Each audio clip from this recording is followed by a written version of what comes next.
Hello everyone, welcome to path creator academy. इस video के अंदर हम रीजनिंग के मानसिक अभिरुचि और रीजनिंग तार्किक परीक्षण और बुद्धिलब्धि के यूपीएसआई जो एग्ज़ाम हुआ था 15 दिसंबर 2017 को थर्ड शिफ्ट का जो पेपर हुआ था उसके अंदर जो 40 क्वेश्चन पूछे गए थे उनको हम डिस्कस करने वाले हैं। ये हमारा सीरीज का पार्ट नंबर 1 है। इससे पहले हम हिंदी और जो सामान्य ज्ञान और मूल विधि का जो पेपर होता है उसके लगभग 5-10 पार्ट हम अपलोड कर चुके हैं। आप चाहें तो वो चैनल पर जाकर देख सकते हैं। ये लिखित परीक्षा जो होती है रिटर्न एग्जाम उसका पूरा सिलेबस है, जिसमें सामान्य हिंदी इसके भी ऑलरेडी 5 से 6 पार्ट चैनल पर आ चुके हैं और मूल विधि संविधान सामान्य ज्ञान इसके भी 5 से 6 लगभग 6 पार्ट इसके भी आ चुके हैं। और ये जो मैथ्स के वीडियो अभी आने वाले हैं।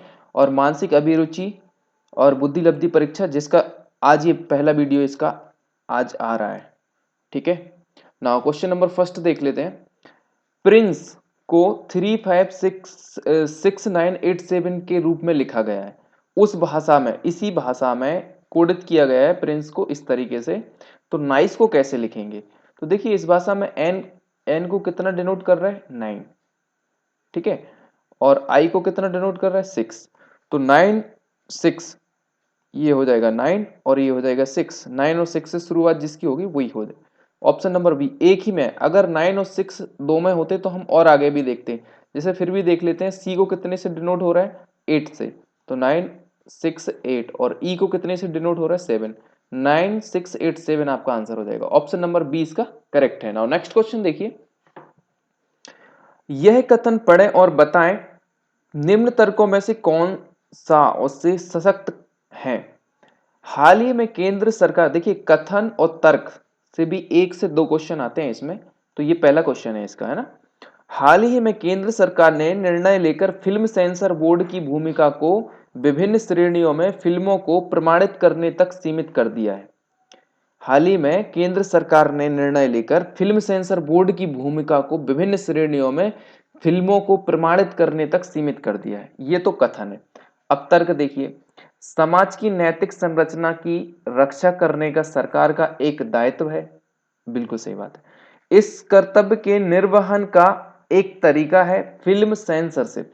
एक तरीका है फिल्म सेंसरशिप। सेंसरशिप के अंदर क्या करते हैं, फिल्म में जो सीन दिखाए जा रहे हैं वो प्रॉपर है कि नहीं, समाज में जो प्रसारित होना है वो उस लायक सीन है कि नहीं, कुछ उल्टे सीधे सीन तो नहीं है।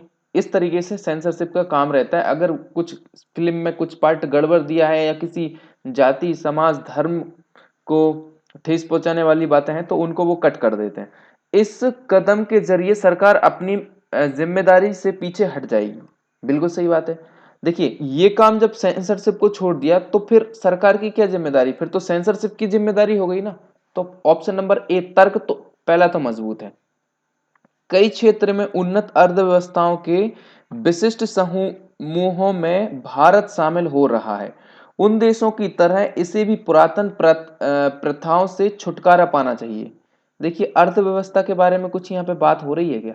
ये फिल्म का एक सेंसरशिप बोर्ड गठन कर रही है और केंद्र सरकार के बारे में बात चल रही, तो ये तो बिल्कुल इर्रेलेवेंट स्टेटमेंट है। लोकतांत्रिक विकास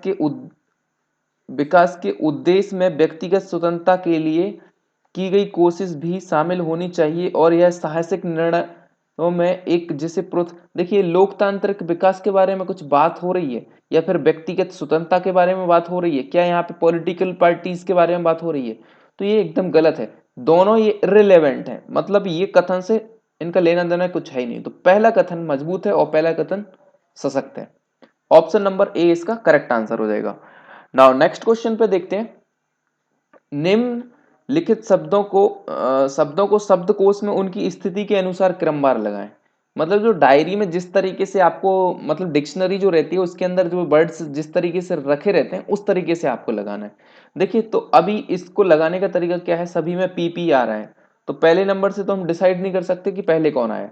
अब दूसरा देखते हैं, आई आई आई इसमें आ रहा है, आई इसमें आ रहा है, सभी में आई भी आ रहा है, ठीक है, तब भी डिसाइड नहीं कर सकते। मतलब पहले दो पी और आई तो कैंसिल है, फिर इसके आगे देखते हैं, पी और आई हट जाएंगे, तो यहाँ पे x है, यहाँ पे x है, और यहाँ पे z है, यहाँ पे z है, यहाँ पे भी है, तो भी पहले आता है, तो तीसरा तो पहले नंबर आ जाएगा, पहले नंबर, तो तीसरा 1 2 3 में देकर रखा है, ठीक है।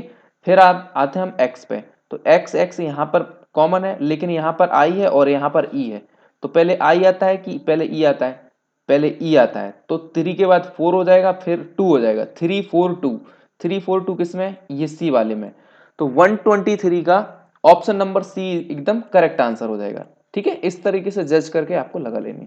क्वेश्चन नंबर 124, देखिए 124 हमारे वीडियो के अकॉर्डिंग नहीं है, 124 नंबर क्वेश्चन पे क्वेश्चन जो पेपर हुआ था उसमें आया हुआ 124 पे, ठीक है।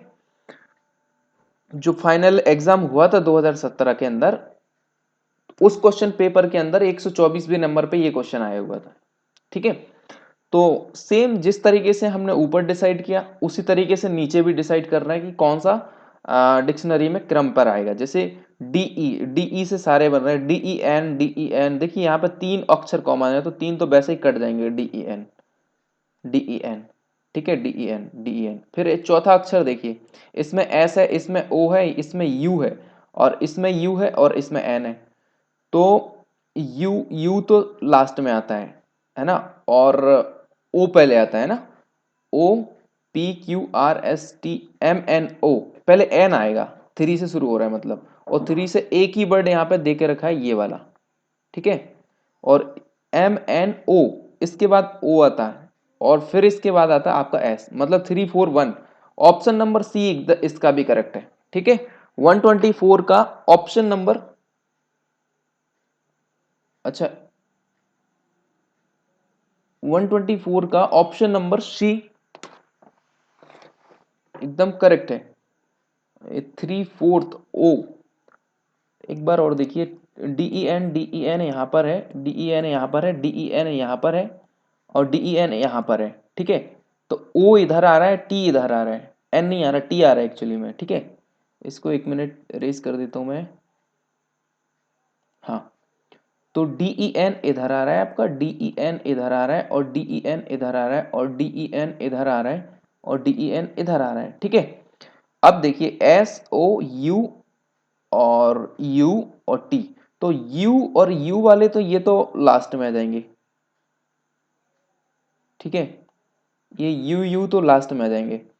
अब ओ एस और टी, एम एन ओ, मतलब 4 पहले आएगा, राइट, ये 4 वाला पहले आ जाएगा, ओ आ गया, OPQRS, फिर आ जाएगा आपका 4 1, और फिर आ जाएगा 3 4 1 3 किस में, ऑप्शन नंबर डी एकदम करेक्ट हो जाएगा, ठीक है, ये एकदम करेक्ट है, 124 का ऑप्शन नंबर डी एकदम करेक्ट है ना। क्वेश्चन नंबर 125 देखिए, प्रिया अपने घर से शुरू कर उत्तर में 7 किलोमीटर चलती है, देखिए ये डायरेक्शन हो गया, ये नॉर्थ हो गया, ये साउथ हो गया, और ये हो गया ईस्ट, और ये हो गया वेस्ट, ठीक है। अब उत्तर में प्रिय कहाँ पे जा रही है, 7 किलोमीटर, मैंने मान लिया यहां तक 7 किलोमीटर है, ठीक है, 7 किलोमीटर। फिर अपने दाई ओर मुड़कर 9 किलोमीटर, दाई मतलब उसका ये वाला दाई हो जाएगा, और ये वाला बाई हो जाएगा, दाई मतलब राइट हैंड, राइट हैंड की तरफ कितना 9 किलोमीटर गई, तो 9 किलोमीटर मैंने ये मान लिया कि 9 किलोमीटर मुड़कर गई, ठीक है।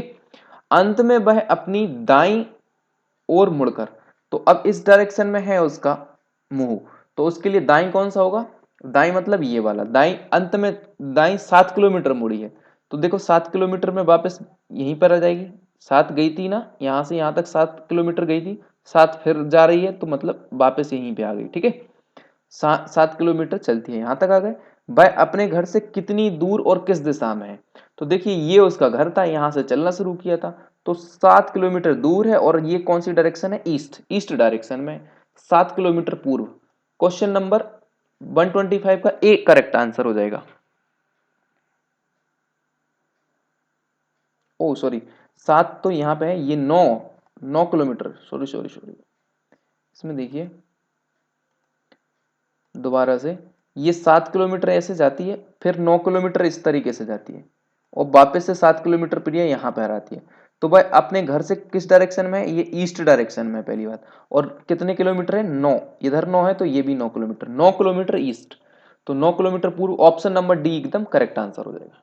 नाउ नेक्स्ट क्वेश्चन देखिए, निम्नलिखित आरेख में से कौन इन सबसे बीच रिश्ता दर्शाता है? मांस भक्षी, शेर और खरगोश। तो देखिए, अगर मांस भक्षी जो बड़ा है उसके अंदर हम शेर को रख सकते हैं कि नहीं, क्योंकि शेर तो मांस भक्षी है, खरगोश थोड़ी मांस भक्षी है। तो ऑप्शन नंबर बी एकदम करेक्ट है। ये बड़ा वाला हो गया मांस भक्षी का, उसके अंदर आ जाएगा शेर और फिर खरगोश अलग से ही रहेगा। ठीक है, तो ऑप्शन नंबर बी एकदम करेक्ट आंसर हो जाएगा। नाउ नेक्स्ट क्वेश्चन देखिए, ANKLET को NPBQC से के रूप में लिया गया, उसी भाषा में MEDIUM को कैसे लिया जाएगा? तो देखिए, ए को बी कर दिया, MN को MNOP, ए को डायरेक्ट बी मतलब नेक्स्ट, प्लस एक भी नहीं किया, नेक्स्ट डिजिट आ गया, और इसमें MNO ओ आया मतलब एक आया बीच में और पी आ गया ना, KLMN यहाँ पे दो जुड़ गए, +2 है ना।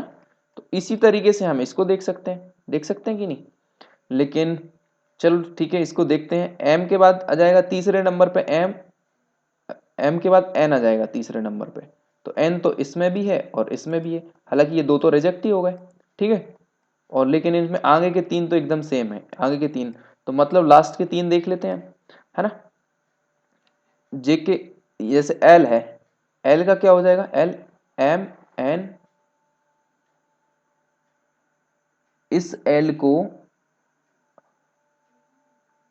KL, के बाद इस तरीके से एल हुआ है ना, CDE इस तरीके से जुड़ा है, DE, और QRST, R और S जोड़ा तो T इधर आ गया, मतलब वापस से इधर से जाना है हमको इन में, है ना।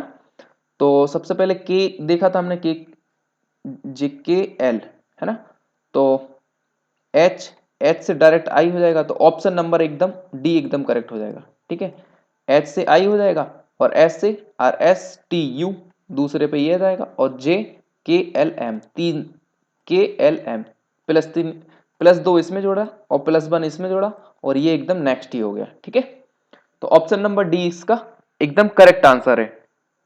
नाउ नेक्स्ट क्वेश्चन देखिए 128, यहां दिए गए विकल्पों में से दूसरे जोड़े के लिए सापेक्ष अक्षर समूह का चयन करें जो पहले जोड़ी के रिश्ते का अनुसरण का प्रश्न चिन्ह है की जगह लेता है। देखिए, IJKL MNOPQRS, तीन चीजें छोड़ा है, फिर वापस से वही सीरीज आ गई, ओ OPQR, OPQR इस तरीके से जा रहा है, OPQR है ना। तो हमको सीक्वेंस में आना चाहिए, KHIJK, हाँ ये भी आ रहा है, KLMN और O, एकदम ये पहले ही वाला ऑप्शन करेक्ट हो जाएगा। देखिए आप रख के देखिए यहाँ पे, जैसे KJI और H, तो HIJK और +3 आपको आगे बढ़ना है, K के बाद LMNO, जैसे P के बाद PQRS IJK LMNOP, मतलब पांचवा अक्षर, राइट। तो ऐसे ही के बाद IJK LMNO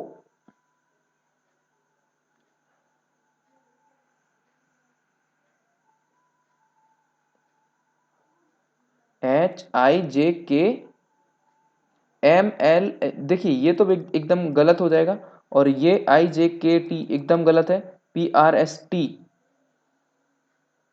MNOPQRST नहीं, ये तो गलत है एकदम, ये तो सीरीज में ही नहीं चल रहा। OPQRHIJKLMNOPQR, तो ये एकदम करेक्ट, ऑप्शन नंबर ए एकदम करेक्ट आंसर हो जाएगा। ठीक है ना, क्वेश्चन नंबर 29 देखिए 129, एक तस्वीर की ओर इशारा करते हुए एक व्यक्ति कहता है, इस महिला की, देखिए एक तस्वीर की ओर इशारा करते हुए, तो मैंने ये तस्वीर बना ली छोटी सी। ठीक है, इशारा करते हुए एक व्यक्ति कहता है कि इस महिला की बेटी, ये जो महिला है, एक तस्वीर की ओर इशारा करते हुए एक व्यक्ति कहता है, तो व्यक्ति ये हो गया, ये तस्वीर हो गई। ठीक है, व्यक्ति कहता है कि इस महिला की बेटी इधर आ जाएगी। ठीक है, ये हो गई उसकी बेटी, B4 मान लेते हैं बेटी। बेटी का भाई, अब बेटी का भाई ये हो जाएगा, तो मतलब ये भाई भाई बहन हो गए। बेटी का भाई भाई हो गया ये ना, बेटी का भाई। मेरा ससुर है, इसका ससुर है। ठीक है, अब इसका ससुर है, ये जो भाई है ना ये ससुर है, तो मतलब इसका जो बेटा होगा उससे इसकी शादी हुई होगी। ठीक है, शादी हुई होगी, तभी तो ये इसका ससुर है। अब ससुर, ये ससुर होगा, तो ससुर की ये तो बहन हो गई, है ना, ये ससुर की बहन हो गई। अब ससुर के पिताजी तो ये हो जाएंगे, मतलब ये जो थे वो हो जाएंगे, पिताजी या माताजी ये हो जाएंगे। ठीक है, तो वो पूछ रहे हैं कि इस व्यक्ति का तस्वीर में मौजूद महिला से क्या संबंध है। तस्वीर में जो महिला है उससे क्या संबंध हो जाएगा, देखिए इनके ससुर तो हो गए ये। ठीक है, अब ससुर के भी पिताजी इनके क्या हो जाएंगे, इतना लंबा रिश्ता है कि ससुर के भी पिताजी, तो ससुर के जो पिताजी रहते हैं वो नवासी कहलाते हैं। क्या कहलाते हैं, नवासी। अगर देखा जाए तो इनका पुत्र हो गए, इनकी पुत्री हो गई ये, पुत्र हो गया ये। अगर पुत्र की बहू होती तो पुत्र वधू कह देते। ठीक है, लेकिन ये उल्टा रिश्ता पूछ रहे हैं कि ये पुत्र वधू, इसके लिए तो पुत्र वधू ये हो गई, लेकिन ये इनके कौन हो गए, नवासी। इस इस महिला के ये तो सास ससुर कहलाएंगे, लेकिन सास ससुर के भी पिताजी क्या कहलाएंगे, नवासी। क्या कहलाते हैं, नवासी। ऑप्शन नंबर बी एकदम करेक्ट आंसर हो जाएगा। नाउ नेक्स्ट क्वेश्चन देखिए, एक निश्चित कूट भाषा में LEARNING को UDHOD के इस तरीके से रूप में लिखा है ना, और टावर्स को लिखा है इस तरीके से के रूप में लिखा जाता है। तो उस भाषा में, उसी भाषा में हमको RIVETS को लिखना है। तो देखिए REAR इस तरीके से लिखा है, तो अब देखने से पता लग रहा होगा, जैसे एल एल इसको लिखा गया है UDHODKFK, इस तरीके से लिखा गया। ठीक है, तो देखिए जी एच के बाद क्या हुआ, एच इस तरीके से देखेंगे, ये जो चार अक्षर इधर से देखेंगे, एल के बाद क्या हो रहा है, LMNOPQ, कुछ बढ़ रहा है,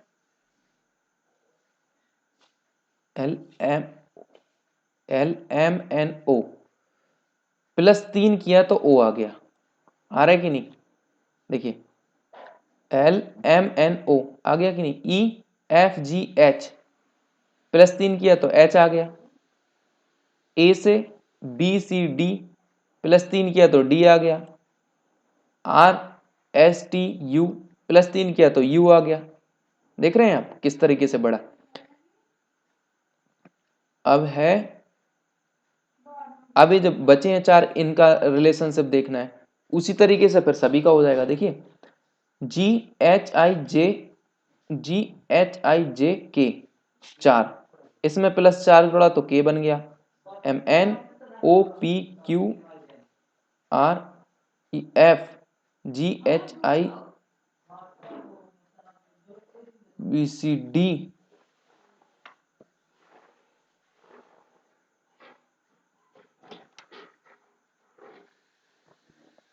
MNIJKLMN, हाँ इधर इस तरीके से जोड़ा, देखो K से LMN +3 इधर आया, ये FGHI आई इधर आ गया, K से देखिए इधर लिख लेते हैं, 1 मिनट इसका मैं पूरा लिख लेता हूँ, इसके नीचे लिख दे, ये जो लर्निंग है इसके नीचे लिख देते हैं UDH और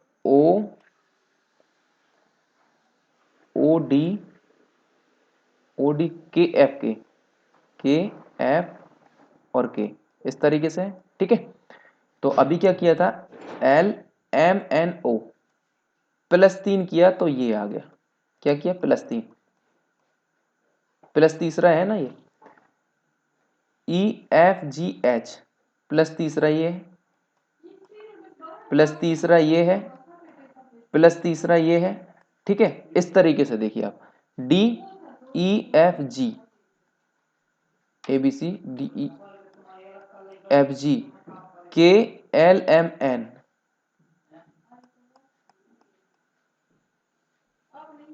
ठीक है, EFGHI,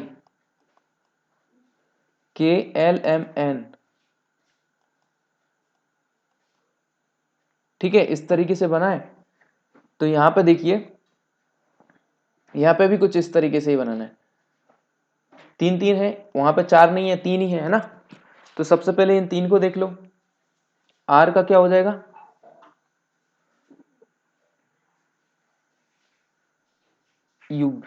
RSTU, तीसरे नंबर पे U हो जाएगा ना।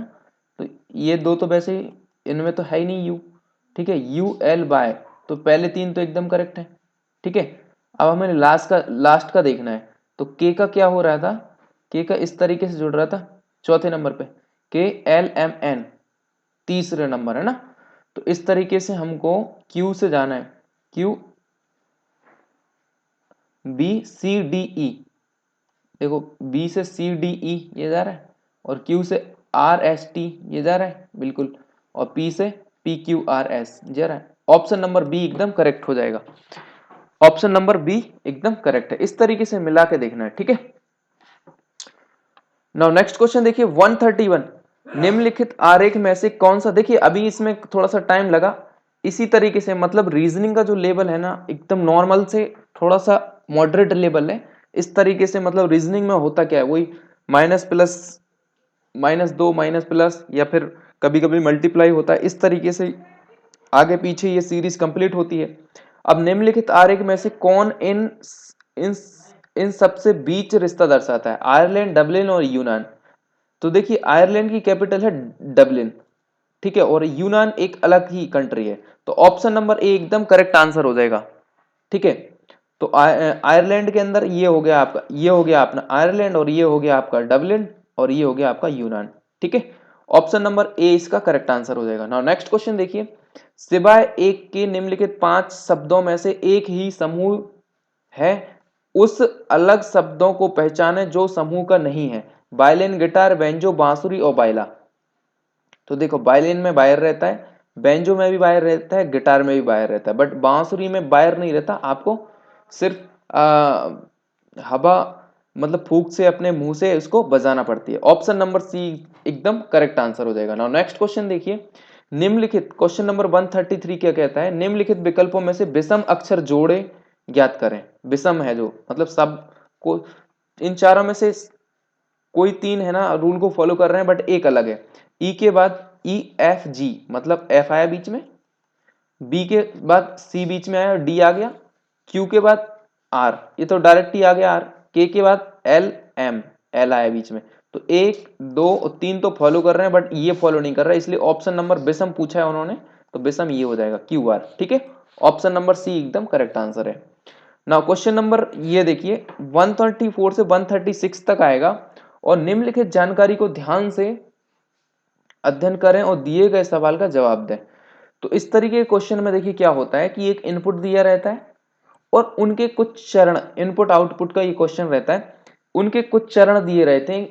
उन चरणों में क्या होता है कि ये कौन से सीक्वेंस को फॉलो कर रहे हैं, कभी ये सीक्वेंस इंक्रीजिंग ऑर्डर में चलेगा, कभी ये डिक्रीजिंग ऑर्डर में चलेगा। तो देखिए ये 49 पोलन, 92 फ्लावर, ये और फिर 02 एंथर, 16 स्टेमिन, 60 होता है। तो ये चरण पहले में क्या हुआ कि 92 को आगे ले आए, यहाँ पे 92 कहाँ पे था, यहाँ पे था, तो इसको पहले नंबर पे रख दिया। और क्या किया, 49 वैसे का वैसा है, पोलन भी वैसे ही है, फ्लावर भी वैसे ही है, 02 एंथर यहाँ से गायब हो गया, एंथर को सबसे लास्ट में ले गए। तो मतलब एक ही स्टेप में दो काम हो रहे हैं। पहला तो क्या हुआ कि जो बड़ी संख्या थी उसको पहले नंबर पे ले गए, और जो सबसे लोअर था ABCD में, तो उसको A वाले से सबसे लास्ट में ले आए। इसी तरीके से इसको दूसरी लाइन फॉलो हुआ है, ठीक है। देखिए ये 92 फिर इसके बाद 60 आ गया, तो इसी तरीके से फॉलो करते करते लास्ट में क्या सीक्वेंस बन गया, सबसे बड़ी संख्या सबसे पहले, फिर 60, फिर 49 और फिर एंथर फ्लोवर, ए के बाद एफ आता है कि नहीं, फिर पी आता है। इस तरीके से ने ये कंप्लीट किया। ये 1/4 चरण ऊपरी इनपुट के पुनर्विन्यास का अंतिम चरण है। मतलब इनपुट हमने मशीन में ये डाला था और हमें फाइनल आउटपुट क्या मिला, इस तरीके से उसने कन्वर्ट करके पूरा दे दिया। और इसमें कौन सा रूल्स फॉलो हुआ कि नंबर्स जो रहते थे जो इंक्रीजिंग ऑर्डर में, उस तरीके से नंबर लगा दिए, और जिस तरीके से इंक्रीजिंग ऑर्डर में ये अल्फाबेट रहते थे उस तरीके से लगा दिए। तो ये काम कर रही है ये मशीन, ठीक है। तो इसी सीक्वेंस को अब हमको फॉलो करके ये 134 में करना है। जैसे ये लिखा है 84 हर्ट्ज, 54 फेक और 34 रैंसेड, 94 एपीएल और 18। तो इसी सीक्वेंस को हमको फॉलो करना है। कैसे फॉलो करेंगे, देखिए सबसे पहला चरण तो क्या हो जाएगा, 82 है तो ये 82 की जगह 92 आएगा। ये तो इनका इनपुट हो गया, ठीक है। पहला स्टेप क्या हो जाएगा, 82 की जगह पे आ जाएगा आपका 94। क्या जाएगा, 94 आ जाएगा, ओके। और जो 82 लिखा है वो तो लिखा ही रहेगा, ठीक है। और जो हर्ट्ज है, अब हाँ हर्ट्ज तो वैसे का वैसा हम हर्ट्ज को एच बना देते हैं, 54 को लेकिन 54 ही लिखना पड़ेगा, ठीक है। और फ्लैक है तो उसको एफ ही लिखा रहने देते हैं, और 34 है तो उसको 34 लिख देते हैं, ठीक है। और रैंसिड को आर लिख देते हैं, और 94 को 94 को हमने पहले से आगे कर लिया, और एपील को ए कर देते हैं, और 18 को 18 ही लिखा रहने देते हैं, ठीक है। ये तो हमारा पहला स्टेप हो जाएगा। ये कौन सा हो गया, हमारा पहला स्टेप, ठीक है। अब दूसरे स्टेप में क्या करेंगे हम, देखिए दूसरे स्टेप में क्या करेंगे। अच्छा, इसको 18 क्यों करा, अभी 18 से पहले हम एप्पल कर देते ना, 18 क्यों किया, 18 को पहले, ये ए इधर नहीं आएगा, ए आएगा इसके पहले, इसके पहले क्यों, बाद में सबसे लास्ट में ये आएगा। क्योंकि देखिए यहाँ पर एंथर जो है ना, अल्फाबेट का सबसे लोअर जो सबसे पहला डिजिट रहता है वो सबसे लास्ट में पहुंचा दिया। तो ऐसे ही हमको ए वाले को एपीएल को सबसे लास्ट में कर देते हैं, और 94 को आगे ले लिया। सेकंड स्टेप में भी यही होगा। कैसे होगा, देखिए अभी जगह तो है नहीं तो इधर कर लेते हैं, ठीक है। सेकंड स्टेप इसका इधर करते हैं, कैसे करेंगे, 94 आ गया, सेकंड स्टेप क्या होगा, देखिए 94 आ गया तो 94 को 94 ही लिखा रहने देंगे, लेकिन 94 से बड़ी संख्या है जो उसको ले आएंगे। 94 से बड़ी कौन सी है, 82, तो 82 जो ऑलरेडी लिखा है तो 82 तो वैसे ही लिख देंगे फिर, ठीक है। और इसके बाद 82 के बाद जो है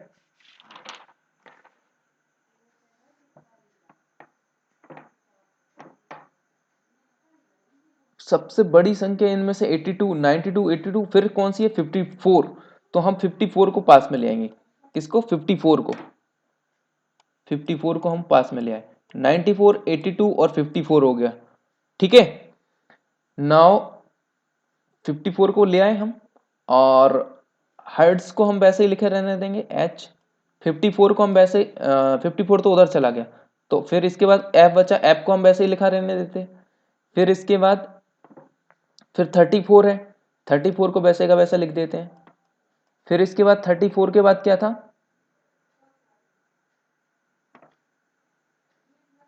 34 के बाद जो था वो रैंसिड था, तो रैंसिड को हम आर ही लिख देते हैं, रैंसिड, ठीक है। फिर इसके बाद एप्पल था, तो एप्पल को हम वैसा लिख देते हैं ए, एप्पल नहीं, एप्पल नहीं था, 18 था। इसके बाद 18 है, और इसके बाद जो है 18 के बाद क्या है, फिर एप्पल था तुम्हारा। तो इस तरीके से हम जमाएंगे तो लास्ट में हमको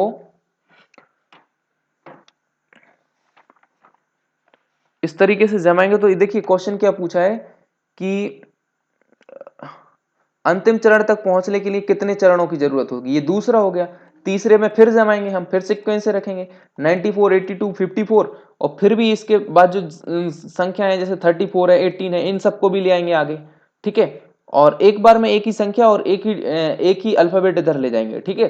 तो इस तरीके से चरण क्वेश्चन एक चौथे चरण में, मतलब फोर्थ ये लिखा है ना, चौथे चरण में हमको ये आंसर मिल जाएगा, ठीक है। मैंने यहाँ पे दो बताए हैं, दो और चरण है इसका, स्पेस और लिखने का अगर बहुत अच्छा वो होता तो मैं फटाफट लिख देता। तो इस तरीके से चौथे चरण में आपको इसका आंसर मिल जाएगा। चौथे चरण में क्या आंसर मिल जाएगा, देखिए कौन सा आंसर क्या प्राप्त होगा, आंसर मैं बता देता हूँ कि 82 आपको इधर आ जाएगा, 82 94 सबसे बड़ी संख्या है तो 94 ऐसा मिल जाएगा, और 82 इधर आ जाएगा, और इसके बाद 54 आ जाएगा, ठीक है। फिर इसके बाद 34 हो जाएगा, ठीक है। और इसके बाद ए से जो बना है, अच्छा 34 के बाद 18 भी बचा है, 18 देखिए यहाँ पे नीचे लिखा है एक्चुअली में, ठीक है, 18 इधर बचा है। और इसके अलावा जो ए है, ए से यहां से शुरू हो जाएगा, ठीक है, ए यहां पर, और अल्फाबेट इंक्रीजिंग ऑर्डर में, ठीक है। फिर इसके बाद ए के बाद क्या आता है, एफ आता है, तो एफ इधर आ जाएगा, ठीक है, एफ से मतलब जो फ्लैग है वो इधर आ जाएगा, और एच हार्ट इधर आ जाएगा, हर्ट्ज, और आर है वो आर इधर आ जाएगा, ठीक है। इस तरीके से ये लास्ट स्टेप होगा, मतलब तीसरा स्टेप और बचा है वो आप लिख लेना, ठीक है। तो चौथे चरण में आपको ये आंसर मिल जाएगा, ठीक है। तो चौथे चरण में ये आंसर मिल जाएगा। नाउ नेक्स्ट क्वेश्चन देखिए, बहुत ज्यादा ओवरराइट हो गया। क्वेश्चन नंबर 35 देखिए, उपरोक्त चरण में दिए गए नियमों के अनुसार निम्नलिखित इनपुट के तीसरे चरण में बाएं से चौथे तत्व का पता लगाएं। देखिए मैंने पूरा बता दिया तीसरे चरण में। अब देखिए तीसरा जो चरण था, जब तीसरे चरण जब बनेगा, देखिए तीसरे चरण क्या बनेगा मैं बताता हूं। तीसरे चरण में पूछा, तीसरे चरण में बाएं से चौथे स्थान पर। तो जब तीसरा चरण देखेंगे तो उसमें बाएं से मतलब इधर से चौथे स्थान पर, चौथे स्थान का तत्व लगाएं तो 34 आएगा चौथे स्थान पर, ठीक है। तीसरा चरण जो बनाओगे उसमें इधर से 1 2 3 4 गिनोगे तो 34 आंसर आएगा, ठीक है। ऑप्शन नंबर ए इसका करेक्ट आंसर हो जाएगा। नाउ नेक्स्ट क्वेश्चन देखिए, उपरोक्त चरण में दिए गए नियमों के अनुसार निम्नलिखित इनपुट के तीसरे चरण में दाएं से, जो तीसरा चरण रहेगा उसमें दाएं सिरे से चौथे के बाएं तीसरे तत्व का पता लगाएं। तो उसमें तीसरे तत्व तत्व इसका तो 54 मतलब 136 का ए आंसर हो जाएगा। ए मतलब 54 आएगा आपका। कहां पे, देखिए तीसरे, इसमें भी तीसरे स्टेप में ही देखना है। जब तीसरे स्टेप बनाएंगे तो उसमें तीसरे स्टेप पे कहां पर जाना है, तीसरे चरण में दाएं सिरे से, मतलब इधर साइड से गिनना है, चौथे स्थान पर आना है पहले, फिर चौथे के बाएं, मतलब दाएं नहीं बाएं, बाएं तीसरे स्थान पर 1 2 3, यहां पे जो चीज आएगी वो आएगा 54, ठीक है, वही आपका आंसर हो जाएगा, ठीक है। और अगर ये क्वेश्चन ना समझ में आए तो मेरे को एक बार और कमेंट करना, इस पर डिटेल के एक दो वीडियो बना दूंगा, उसमें 3 से 4 सवाल कंप्लीट हो जाएंगे, है ना। मैं कोशिश करूंगा अगली बार से पूरा पूरा इसको बताऊं, ठीक है। नाउ नेक्स्ट क्वेश्चन देखिए, नीचे दिए गए सवाल में फर्स्ट और सेकंड दो कथन है, आपको तय करना है कि कथनों में उपलब्ध कराए गए तथ्य सवाल का जवाब देने के लिए पर्याप्त हैं या नहीं। दोनों कथन पढ़ें और सही विकल्प का चयन करें। तो देखिए बी सी डी और ई के बीच सबसे मोटा कौन है, A B C D E कितने लोग हैं, 5 लोग हैं। अब इनमें हमको बताना है कि सबसे मोटा कौन है, ठीक है।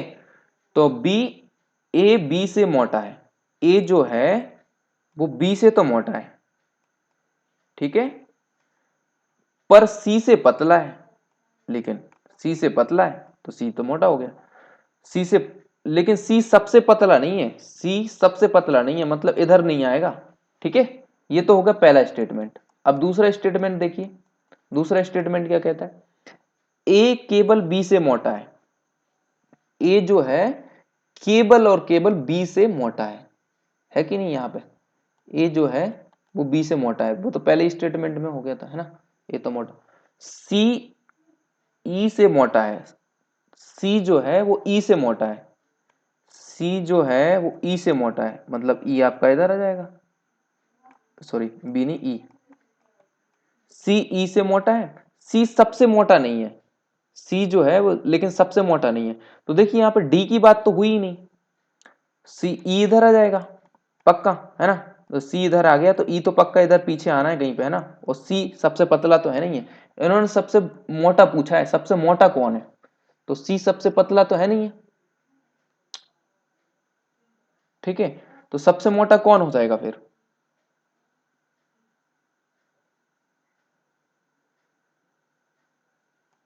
ठीक है। सी ई से मोटा है, सी जो है ई से तो मोटा है, सी हमने मोटा कर दिया ना, और लेकिन सबसे पतला नहीं है सी, मतलब सी इधर तो आएगा नहीं, ठीक है। और अब कौन बचा है, ओनली डी बचा है, ओनली डी बचा है, तो डी तुम्हारा क्या हो जाएगा, डी सबसे मोटा हो जाएगा कि नहीं। और वो ए से केवल बी ही, एक बात बोला है कि ए से केवल और केवल बी ही मोटा है बस, और कुछ नहीं आएगा ए से, ए से केवल बी ही मोटा है, और कोई नहीं आएगा ए से मोटा, मतलब डी इधर नहीं आएगा। इस बात से ये निर्णय हो जाता है कि डी आपका पक्का इधर आएगा, ठीक है। तो इस तरीके से हो जाएगा सीक्वेंस, डी इधर आ गया, सी इधर आ गया, है ना, और सी के बाद है ई आएगा, फिर ई आ गया, और फिर आ गया ए, और फिर आ गया बी, ठीक है, इस तरीके से जाएगा। तो सबसे मोटा कौन हो गया आपका, डी। तो पूछ क्या रहे हैं यहाँ पे, दोनों कथन 1 और सेकंड पूछा था सबसे मोटा कौन है, तो डी हो गया। दोनों कथन 1 और सेकंड में दिए गए तथ्य इकट्ठे सवाल का जवाब देने के लिए काफी हैं। ऑप्शन नंबर ए एकदम करेक्ट आंसर हो जाएगा। क्वेश्चन नंबर 137 का ऑप्शन नंबर ए एकदम करेक्ट है। दोनों स्टेटमेंट के माध्यम से हम आंसर पे पहुंच पा रहे हैं ना। सबसे मोटा कौन हो जाएगा, डी, ठीक है, ये डी सबसे मोटा हो गया। नाउ नेक्स्ट क्वेश्चन देखिए 138, उस विकल्प का चयन करें जिसमें प्रश्न आकृति, देखिए हमेशा है ना, एक थोड़ा बड़ा क्वेश्चन एक थोड़ा छोटा क्वेश्चन आता है, इस तरीके का ध्यान रखिए। ये जो प्रश्न आकृति है, इस आंसर आकृति में ये छुपी हुई है, तो हमको देखना है कि ये कहां पर है, ठीक है। तो देखिए इस तरीके से इसमें दो ये हैं, यहाँ पे नीचे जो कॉर्नर है ट्रायंगल निकले हैं, इसमें भी है इसमें भी है, बट इसमें ट्रायंगल है ही नहीं है और इसमें है, तो एक बात तो ये क्लियर हो गई, ठीक है। दूसरा ये जो है, देखिए यहाँ पर ये जो मुड़ा हुआ है इस तरीके से, इस तरीके से मुड़ी है, और ये इस तरीके से मुड़ा है, लेकिन इसमें तो वो मुड़ा भी नहीं है, तो ये तो पहले ही कैंसिल हो गया था, ये भी कैंसिल हो गया, अब ये दो बचे हैं। इन दोनों में देखिए सीक्वेंस, ये यहाँ से मुड़ के और फिर इस तरीके से गए हैं, तो और इस तरीके से देखिए ये केवल इसमें जुड़ा जुड़ा हुआ है और ये इससे गया है ना, ठीक है। तो ऑप्शन नंबर डी और ए एकदम बहुत ज्यादा नियर है, ठीक है। तो इसको और अच्छे से देखना पड़ेगी, यहां से ये जा रहा है और यहां से ये जा रहा है इस तरीके से, ठीक है। तो यहां से ये जा रहा है और यहां से ये कहाँ जा रहा है, ये इसमें जरूर जा रहा है, ठीक है, इसमें जा रहा है और इस पे जा रहा है, तो ऑप्शन नंबर डी एकदम करेक्ट आंसर हो जाएगा, ठीक है। नाउ नेक्स्ट क्वेश्चन देखिए, एक प्रतिष्ठित कंपनी में चयन होने के लिए यह निम्नलिखित शर्तें हैं, उम्मीदवार के पास निम्नलिखित आवश्यकताएं होना चाहिए। एक कंपनी का सोचो इंटरव्यू है, उसमें ये शर्तें देखी रखी है नीचे, ठीक है। तो उम्मीदवार के पास निम्नलिखित मतलब आवश्यक चीजें शर्तें होना चाहिए। पहली चीज क्या कंपनी ने बोला है कि 10वीं और 12वीं कक्षा में दोनों में कम से कम 75% अंक होना चाहिए, पहली कंडीशन बोला ए। बी वाली कंडीशन क्या बोला है, यांत्रिक या सिविल इंजीनियरिंग में 75% होना चाहिए, मतलब मैकेनिकल या सिविल ब्रांच का बंदा हो और उसकी 70% हो, ठीक है। ऑप्शन नंबर सी क्या बोला है कि 8 सितंबर 2016 को उसकी उम्र 25 साल से ज्यादा नहीं होना चाहिए, मतलब 25 साल से बड़ा नहीं होना चाहिए वो बंदा। ऑप्शन नंबर डी क्या बोला है, चयन परीक्षा में जो उनका एंट्रेंस एग्जाम रहेगा उसमें 60% अंकों के साथ उत्तीर्ण होना चाहिए, ठीक है। और ऑप्शन नंबर डी बोला है, एक प्रतिष्ठित संस्थान से कैड पाठ्यक्रम पूरा किया होना चाहिए। कोई एक उम्मीदवार उपरोक्त सभी मानदंडों को संतुष्ट करता है सिवाय, देखिए यहां तक तो हो गया, कैड पाठ्यक्रम पूरा होना चाहिए। फिर यहां से क्या बोला है कि कोई एक उम्मीदवार उपरोक्त सभी मानदंडों को संतुष्ट करता है सिवाय, एक कंडीशन और दे के रखी है पहली कि सी, जो सी वाला क्या है, 8 सितंबर 2016 को 25 साल से ज्यादा नहीं होना चाहिए, लेकिन मतलब उसमें छूट देकर रखी है, लेकिन अगर उसके पास एक प्रतिष्ठित कंपनी में 1 वर्ष का अनुभव है तो उसके मामले को कंपनी के अध्यक्ष के पास निर्णय के लिए भेज दिया जाएगा। अगर उसकी उम्र जो है ना वो 25 से ज्यादा हो रही है, सी वाला बोला ना 25 से ज्यादा हो रही है, लेकिन 1 वर्ष का उसके पास अनुभव है, तो हम उस मामले को कहां पर भेज देंगे, कंपनी उनके अध्यक्ष के पास भेज देंगे, ठीक है। लेकिन दूसरी कंडीशन भी देकर रखी है, ऊपर के ऊपर के लेकिन कम से कम, ई वाला क्या है ऊपर के, हाँ ई ऊपर के लेकिन कम से कम 30,000 की राशि का भुगतान करने को तैयार हो। अगर उसने कैट डिजाइनिंग नहीं की तो वो 30,000 रुपये देने के लिए राजी हो, मतलब तैयार रेडी हो, भुगतान करने के लिए तैयार हो, और स्नातक स्तर पर कम से कम 75% होना चाहिए। अभी स्नातक स्तर पर देखिए 70% मांग रहे थे। एक तो वो 30,000 रुपये देने को रेडी हो और उसकी स्नातक में फिर 70 नहीं 75% लेंगे, ठीक है। तो उनके मामले को कंपनी के अध्यक्ष के पास भेज देंगे। दोनों स्थितियों में अगर ये सी और ई में कुछ मतलब यहाँ पे उम्र ज्यादा हो रही है और यहाँ पर उसके पास कैड, ये जो कैड है नहीं, तो फिर दोनों कंपनियों के मामले को अध्यक्ष के पास भेज दे रहेंगे, ठीक है। नीचे दिए गए सवाल में एक उम्मीदवार के बारे में विस्तृत जानकारी दी गई है। आप उपलब्ध कराई गई जानकारी का ध्यान से अध्ययन करें और ऊपर दी गई जानकारी और शर्तों पर आधारित निम्नलिखित किसी एक का चयन करें, ठीक है। आपको प्रश्न में उपलब्ध कराई गई जानकारी के अलावा कुछ और पूर्वानुमान नहीं लगाना है, अपने हिसाब से कुछ भी नहीं लगाना है इसमें। और यह मामला 2008-9-2016 को आपको सौंपा जा रहा है, 8-9-2016 को। तो मतलब एज काउंट करेंगे तो इस तिथि पे हमारे इन कैंडिडेट की एज है ना 25 साल से ज्यादा नहीं होना चाहिए। चलो देख लेते हैं क्वेश्चन नंबर पहला। देखिए उनके मामलों में यह निर्णय लिया जाएगा, इनके मामलों में क्या निर्णय, नताशा ने क्या किया, नताशा ने 10वीं 12वीं में 80%, बिल्कुल। यहाँ पे क्या मांगा था 75%, तो नताशा तो पहली शर्त में एज में तो पास हो गई, इन्होंने 80% इनके, ठीक है। उन्होंने 75% अंकों के साथ सिविल इंजीनियरिंग पूरी की। 75 नहीं 75, हमने क्या मांगा था 70%, कंपनी ने 70% मांगा था, इन्होंने 75% से पूरी की, ठीक है। उनकी जन्म तिथि 1992 की है, तो 1992 से हमको लगाना है 8-9-2016, 8-9-2016 तक लगाना है, ठीक है। तो 2016 तक कितने साल की हो जाएंगी ये, 16 साल तो यही होगा, और 8 24 ईयर की हो रही है, ठीक है। 8-9-2016 से मतलब 8-2-2019 से 24 साल की हो जाएंगी ये, कब हो जाएंगी 24 साल की हो जाएंगी ये 8-2-2016 में, है ना। तो 25 से चलो 24 साल समथिंग हो रही है, लेकिन 25 की नहीं हुई, ठीक है। तो जन्म तिथि ठीक है 24 साल समथिंग। उन्होंने चयन परीक्षा में 60% अंक अर्जित किए हैं, लेकिन 60% अंक अर्जित करना थे, ठीक है बराबर किए हैं। और लेकिन एक और चीज देखे रखिए, कैड पाठ्यक्रम नहीं है इनके पास लगता है ना, और 35,000 की राशि को भुगतान देने के लिए तैयार है। अगर कैड पाठ्यक्रम नहीं है तो उन्होंने कंडीशन देखे रखी है, ये 30,000 रुपये देने को तैयार होना चाहिए, लेकिन ये तो 35 को तैयार है। तो उस मामले को कहां पे भेजना है, अध्यक्ष जी के पास। तो ये अध्यक्ष मामले को अध्यक्ष जी के पास भेज देंगे। Option number C correct answer हो जाएगा, है कि नहीं बढ़िया क्वेश्चन। मामले को कहां पर भेज देंगे, अध्यक्ष जी के पास। अगर ये क्वेश्चन समझ नहीं आता तो आप कमेंट करके बताइए, हम इस पे और डिटेल में वीडियो बनाएंगे ताकि बहुत अच्छे से समझ आए, ठीक है।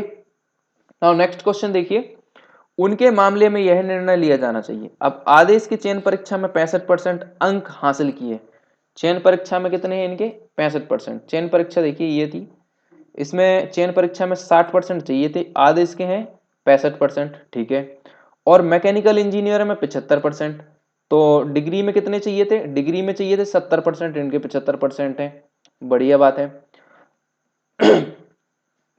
उन्होंने एनआईटी से सीएडी पाठ्यक्रम पूरा किया है, बढ़िया बात है। और 25/9/2013 को पैदा हुए, 93 को पैदा हुए, तो इनकी अभी डेट क्या है ये, तो 93 से 7 साल तो वो हो गए 2000 के लिए, 16 और 7 23 साल, 23 साल समथिंग के हो रहे हैं ये, तो ये चल जाएगा, सही है इनकी डेट ऑफ बर्थ। उन्होंने 10वीं में 500 में से 370 अंक, 500 में से 370 प्राप्त किए, 500 में से। 10वीं और 12वीं में हमें कितने परसेंट चाहिए, 10वीं और 12वीं में चाहिए 75%, दोनों में 75% चाहिए। तो इन्होंने 370 500 में से किए, अर्जित किए, तो देख लेते हैं इनका परसेंटेज कितना आ रहा है, 20 से 20, 535, 2 बचा 5 का 20, 74% आ रहा है इनका 10वीं में।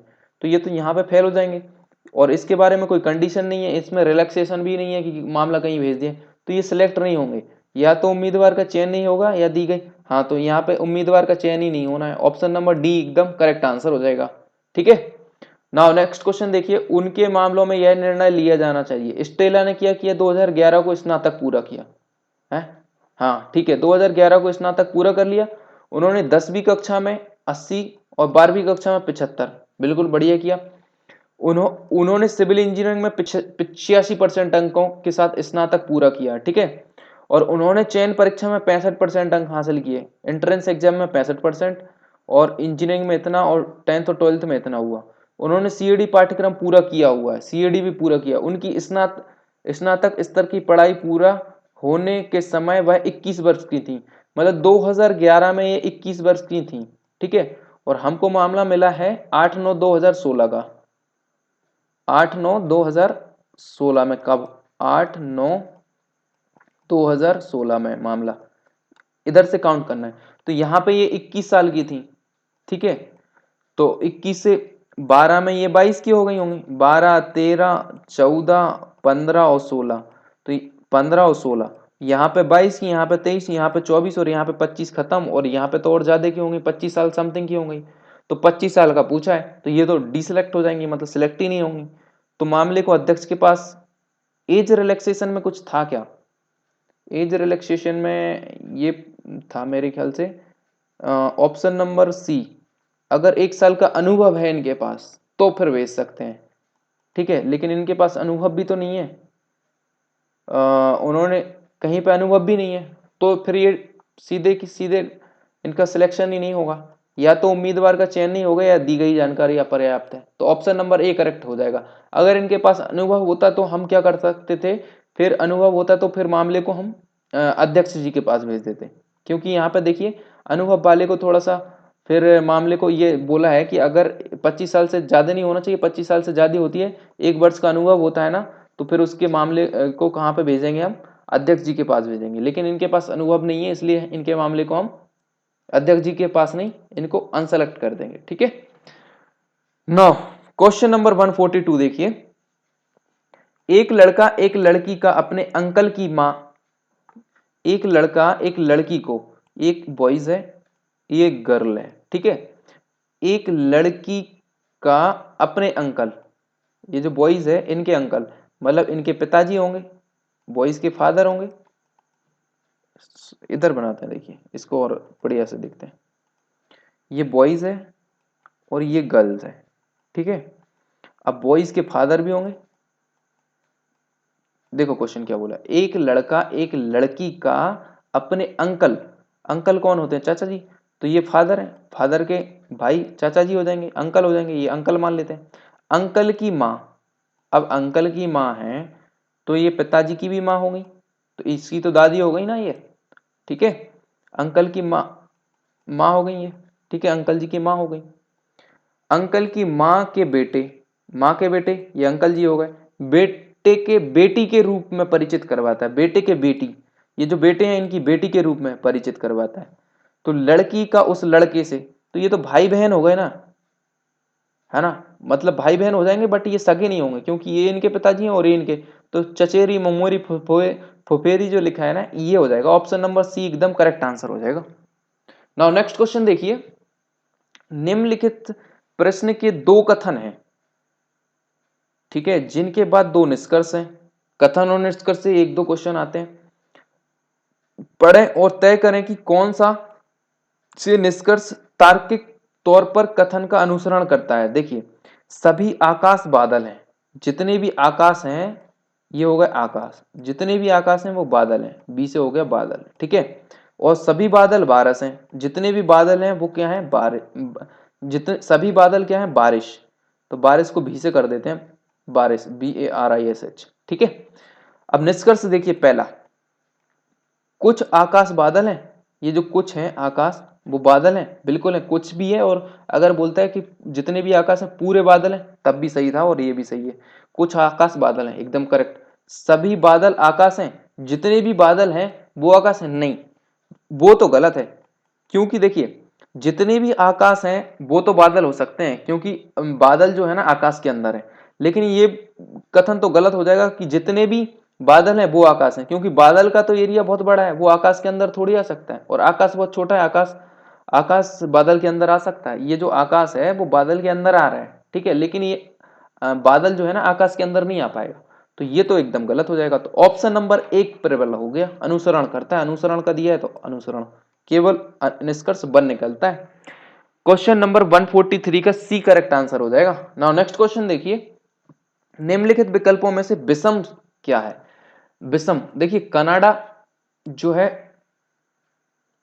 नॉर्थ अमेरिका में है, ठीक है, और क्यूबा सेंट लूसिया ये भी नॉर्थ अमेरिका के पास के शहर हैं। बट फिनलैंड जो एकदम टोटली अलग है, क्योंकि ये यूरोप का शहर है फिनलैंड, ठीक है, यूरोप का। ऑप्शन नंबर ए एकदम करेक्ट आंसर हो जाएगा।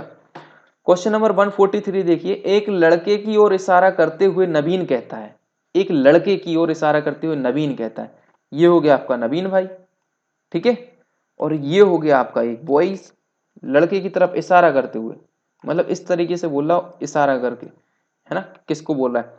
उसकी दादाजी की एकमात्र बेटी, लड़के की तरफ इशारा करते हुए कहता है उसकी दादाजी, तो भैया ये इस लड़के के दादाजी, लड़के के पहले पिताजी आएंगे मतलब फादर इधर, ठीक है, और फादर के ऊपर आएंगे उनके फादर, तो ये दादाजी हो गए, लड़के के दादाजी हो गए ये, ठीक है। उसकी दादी, अच्छा दादा की दादी भी बना दे फिर, उसकी दादी जी की एकमात्र बेटी, एकमात्र बेटी, ये एकमात्र बेटी हो जाएंगी, ठीक है, तो ये भाई बहन हो जाएंगे, ठीक है। एक एक एकमात्र बेटी मेरी दादी है, इसकी भी दादी है?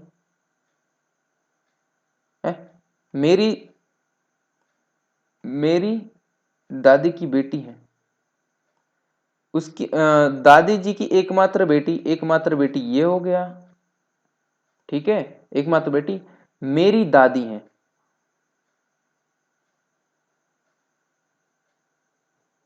एकमात्र बेटी मेरी दादी है, ठीक है। तो सबसे पहले क्या बोला था, एक लड़के की ओर इशारा करते हुए नवीन कहता है उसकी दादी जी की एकमात्र बेटी, दादी जी की मतलब ये इसके फादर थे, ठीक है, फादर की ये फादर हुए, फाद एक बार इसको दोबारा से बनाता हूं मैं, रिजॉल्व। देखिए, एक लड़के की ओर इशारा करते हुए नवीन कहता है, तो यहां पे बना लेते हैं, ये हो गया तुम्हारा बॉय, नवीन कहता है मतलब नवीन, ठीक है, और ये हो गया बॉय, इस लड़के की तरफ इशारा करते हुए कहता है कि उसकी दादी जी, मतलब इस बॉयज की दादी, दादी जी, तो ये इसके पिताजी होंगे पहले, तो ये इसके फादर हो गए, और फादर के फादर मतलब ये इसके दादाजी हो गए, और इसकी दादी की बारे में बात कर रहे हैं, तो ये उसकी दादी हो गई, ठीक है। तो इस बच्चे की दादी ये हो गई, ठीक है, ये पिताजी हो गए, और ये दादाजी हो गए, और ये दादी जी हो गई, ठीक है।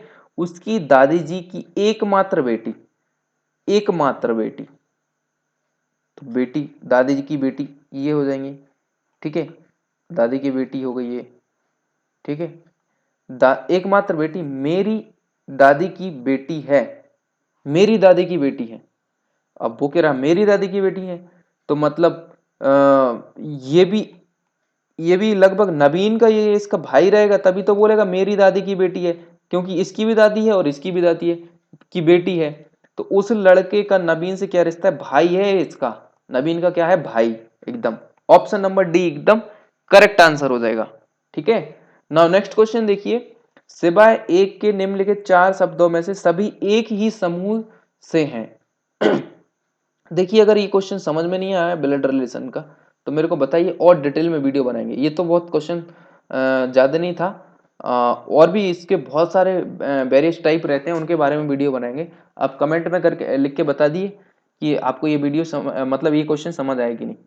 सिवाय एक के निम्नलिखित 4 शब्दों में से सभी एक समूह से हैं, उस अलग शब्द को पहचाने जो समूह का नहीं है, जैसे मीनाक्षी मच्छी का फंद, बीनस मच्छी का फंद, और घटपड़नी और ये घड़ा, ये सारे के सारे देखिए, घटपड़नी भी एक मटके की तरह रहता है, ये भी मटके की तरह रहता है, इसमें क्या कीड़े मकोड़े फंस जाते हैं, ठीक है।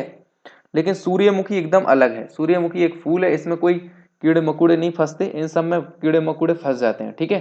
तो ऑप्शन नंबर बी एकदम करेक्ट आंसर हो जाएगा। नाउ नेक्स्ट क्वेश्चन देखिए, क्वेश्चन नंबर 147। नीचे दिए गए सवाल में एक कथन है जिसके बाद में दो पूर्व अनुमान है, फर्स्ट और सेकंड। आपको कथन में सब कुछ सच मानना है और एक दो पूर्व अनुमान पर विचार करना है। आपको तय करना है कि उसमें कौन से पूर्व अनुमान तार्किक रूप से किसी भी संदेह से परे हैं। कथन फर्स्ट में दी गई जानकारी का अनुसरण करते हैं कि नहीं। देखिए ये कथन है और ये निष्कर्ष है, ठीक है। नागरिक प्राधिकरण ने लोगों से अपील की है कि पानी की खपत कम करें क्योंकि वहां आने वाले हफ्तों में जल की भीषण कमी हो सकती है। ये नागरिक प्राधिकरण ने अपील की लोगों से, ठीक है, कि वहां आने वाले हफ्तों में, आने वाले दिनों में क्या हो सकती है, जल की भीषण कमी हो सकती है। तो एक निष्कर्ष निकला है। पहला निष्कर्ष क्या कहता है, निकट भविष्य में बारिश बिल्कुल नहीं होगी। भाई ये कैसा होगी कि नहीं होगी, ये कौन बता सकता है, ठीक है, कंफर्म कैसे बता सकते हैं। लोग नागरिक अधिकारियों की सलाह का पालन करने के लिए तैयार हैं। देखिए ये नागरिक प्राधिकरण बोल रहा है तो इनकी बात तो मानेंगे, क्योंकि यही तो पानी मतलब पानी की सेवाएं प्रदाता जो प्रदान करते हैं वो ये बोल रहे हैं कि कम करें, तो वो उनकी तो बात मानेंगे। तो ऑप्शन नंबर सेकंड तो फॉलो कर रहा है, बट निकट भविष्य में बारिश बिल्कुल नहीं होगी कि होगी, इसके बारे में कैसे बता सकते हैं, उसके बारे में तो कथन में कुछ दिया ही नहीं है, ठीक है। तो ये ऑप्शन नंबर, अकेले ऑप्शन में ये भीषण कमी होने वाली है, तो उससे रिलेटेड तो आपका ये मतलब दूसरा स्टेटमेंट है, बट पहला तो इररिलेवेंट हो गया ना, ठीक है। या फिर ये तो एक प्रकार का वो भविष्यवाणी टाइप की हो गई, ठीक है। तो ऑप्शन नंबर सेकंड जो है वो अंतर नहीं आता, ऑप्शन नंबर बी एकदम करेक्ट आंसर हो जाएगा 147 का, option number B. Now next question देखिए, 9 7 11 29 111। तो इस तरीके के भी सीरीज आती है, इसमें हमको बताना नेक्स्ट अक्षर कौन सा है। तो देखिए बहुत बड़ा, मतलब 111 से 500 तक पहुंच रहे हैं, ठीक है, ज्यादातर 500 ही है। 9 से 7 कम हुआ पहले, फिर ज्यादा हुआ। तो इस तरीके से जब भी बहुत ज्यादा, देखिए 9 से 500 तक पहुंच रहा है और यहां से तो इनमें गुणा होने वाला होता है, माइनस। अगर तुम माइनस करते हैं, चलो 9 में माइनस करते हैं, -2 कर दिया तो 7 हो गया, 7 में +4 कर दिया, ठीक है। फिर 11 में कितना जोड़ा, 9, 10 से 19 18 +18। तो ये कौन सा सीरीज बन रहा है, -2 4 फिर 18, नहीं ये तो कोई सीरीज ही नहीं बन रहा, ठीक है। फिर से देखते हैं, ठीक है, इसमें कुछ गुणा करें। जैसे 9 में तुम गुणा करोगे 1 का, 9 गुणित 1 9, -2 कर दें तो हमको 7 मिल सकते हैं कि नहीं, बिल्कुल मिल सकते हैं। फिर 9 में नहीं, फिर क्या है, फिर 7 है ना, 9 थोड़ी है।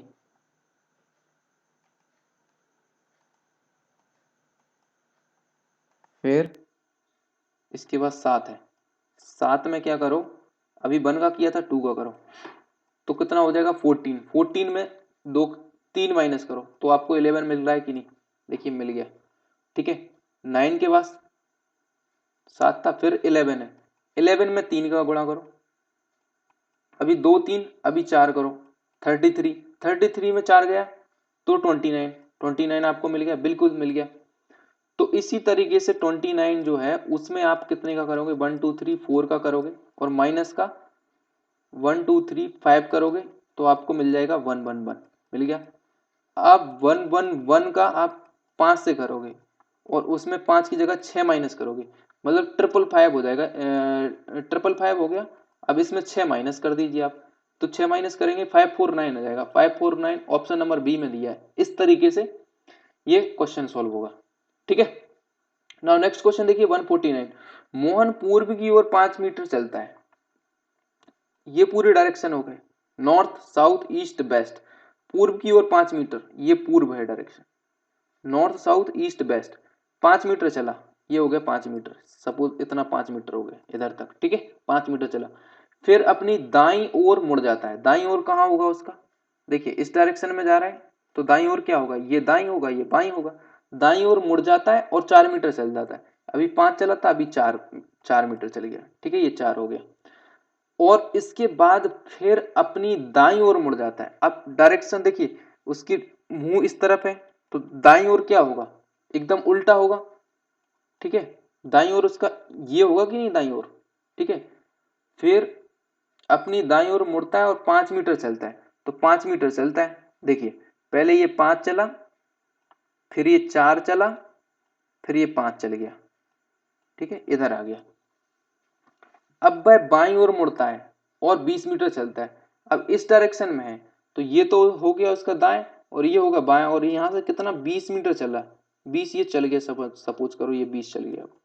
ठीक है, 20 मीटर चलता है वह, फिर एक बाईं ओर मुड़ जाता है। बाईं ओर मतलब क्या होगा, अब इस डायरेक्शन में है तो बाईं ओर ये होगा, बाईं ओर मुड़ता है और थिएटर पहुंचने के लिए 20 मीटर चलता है। 20 मीटर चलेगा यहां से, कितना 20 मीटर बाईं ओर चल रहा है ना। मुड़ता है और थिएटर पहुंचने के लिए अतिरिक्त 20 मीटर चल, वह फिर एक बार दाईं ओर मुड़ता है। 20 मीटर चलने के बाद दाईं ओर मुड़ रहा है ना। कहाँ पे उड़ रहा है, एक बार दाईं ओर। तो दाईं उसका किधर होगा, इधर होगा कि नहीं, दाईं इधर थोड़ी होगा। दाईं ओर मुड़ जाता है, दाईं हो गई, दाईं ओर मुड़ जाता है और 20 मीटर चलता है। कितना 20 चला दो, 20 मीटर ये चल गया। ठीक है, मोहन के शुरुआती बिंदु के संदर्भ में थिएटर किस दिशा में।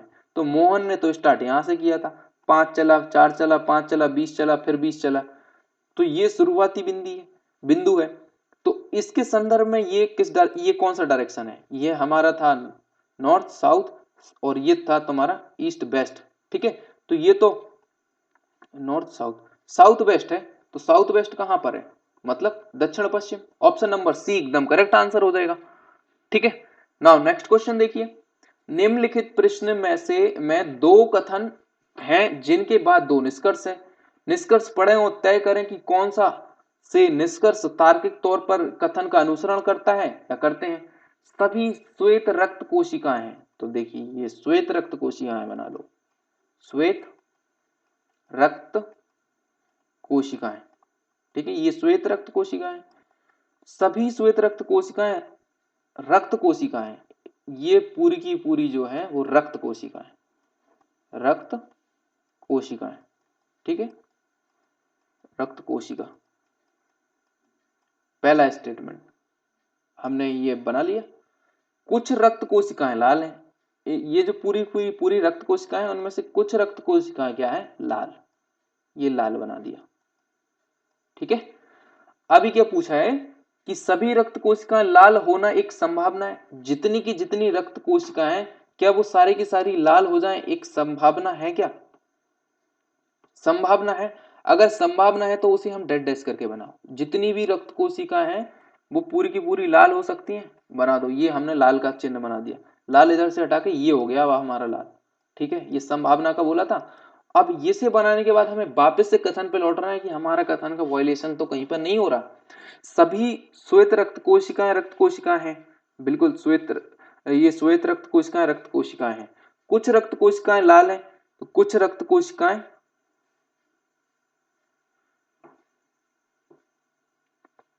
हाँ कुछ रक्त कोशिकाएं लाल हैं।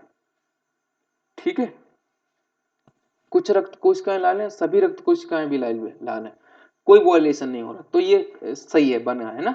अब पहला निष्कर्ष देखते हैं, निष्कर्ष पहला सही होता है गलत। सभी रक्त कोशिकाएं लाल होना एक संभावना है, बिल्कुल संभावना है, संभावना है, राइट।